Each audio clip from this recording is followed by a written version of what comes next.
Yeah, you'll see with the Tyson with Francis episode that airs Wednesday on Tyson, Thursday on Food Truck. That Francis is pretty stern on John Jones is what I want next.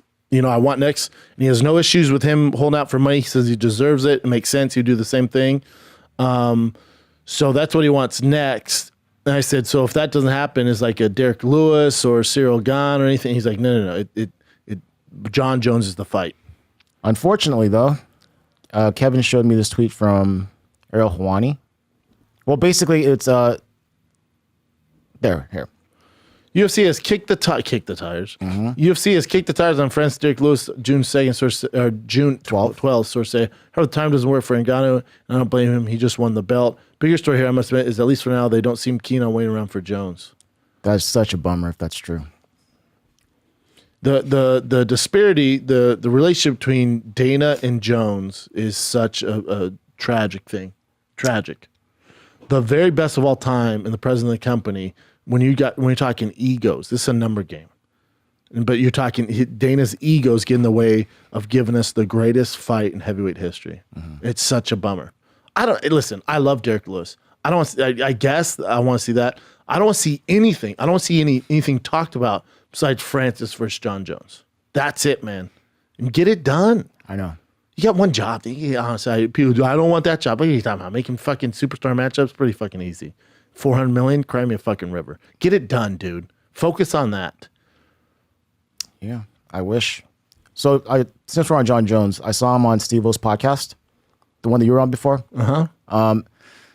It was interesting. Steve-O kind of was like really honest with him too, because Jones was like, Dana hates me. He hates me, like, doesn't like me. He really, like, personally, he just doesn't like him. And that's correct. But then Steve-O was like, well, you kind of put him on the spot when you said, pay me before they could even negotiate. So he was already in the press conference, and right then and there, the negotiation had to start. So he put Dana on the spot. Like, he has to come back with something instead of talking behind the scenes. Do you come back and devalue your product? No, that's stupid fights too. And go, well, he's scared. Yeah. It's stupid too. Yeah. That's the best. That's the most creative answer you come up. He's scared. The pound for pound greatest fighter we've ever had, who's beat all comers, scared. I know. No, you're scared to open up the wallet, Bubba. What are you talking about? I don't get Steve. Well, you're the one that's what? But because here's the thing: is John has to make this public because John's not. He already knows he's not getting paid what he's worth. So John's saying before you guys even start, and because think about this, if Dana, which he's done before, goes on that press conference, goes, yep, John's next, and then days shortly after that, John goes, you got to pay me to do that. Then the narrative's, oh, John's scared, he's not doing this. Before that narrative came out, John went, let me take the power, and went, totally down. He's a scary dude. I'll beat the fuck out of him. I'll probably be a favorite going to that fight. Down to do it, but you got to pay me for what a heavyweight championship fight is. Yeah. Before that even starts. So completely down, but you guys know you got to pay me. Because otherwise the narrative would have been, oh, John's a bad guy. He's scared of him, doesn't want to do it.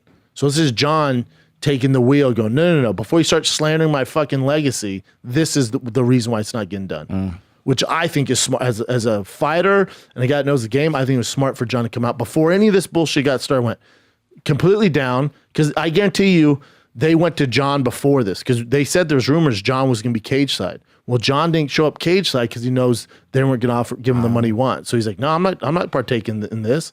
Pay me for what this fight is worth. I wish you were on the podcast at the same time. I would have lit Steve up in a nice. I love you, Steve, in a nice way. Because again, Tyson kind of goes down the same route. He's saying, all fighters are slaves and we're slaves. I'm like, easy, Bubba. I own my own shit. And he goes, we're slaves, you're slaves, and Francis, you're a slave. You need to go do your own thing. And I said to Tyson, I said, well, you've had Dana on, dude. And I'm trying to be polite, right? I have so much respect for Mike Tyson. I went, well, you've had Dana on. Keep the same energy. Like, you've had him on. Why don't you ask him that? He's the one who controls. I point out Francis. I went, he's the one who controls his narrative. Why don't you ask him this stuff? Francis works for him, dude. He goes, yeah, you a slave. I'm like, that's okay. Yeah, and he's like tight with Dana too. And it bothers me when guys defend the boss. When the boss has a track record of fucking guys over. And Steve-O doesn't know the game. He listen, and it's great. The UFC retweets his poster in the fights. Like him and Theo battle out for who can jack off the social media team the most, and who can get posted on Twitter and become viral in there. And he gets backstage passes, and he does stuff with Dana and Jorge, and that's all fine and dandy. And you see that side. What you don't see is the way the sausage is made, and John does. So your perspective is from a fan's perspective, which is a bit of an issue. When guys stick up for guys like that, I get it, that's your friend. Bubba, you don't have to work with them. It's a different working relationship. Yeah. So when John did this, because it was calculated, and one thing John is not stupid. Because he knows if Danny goes, yep, that's fight, we're going to make it.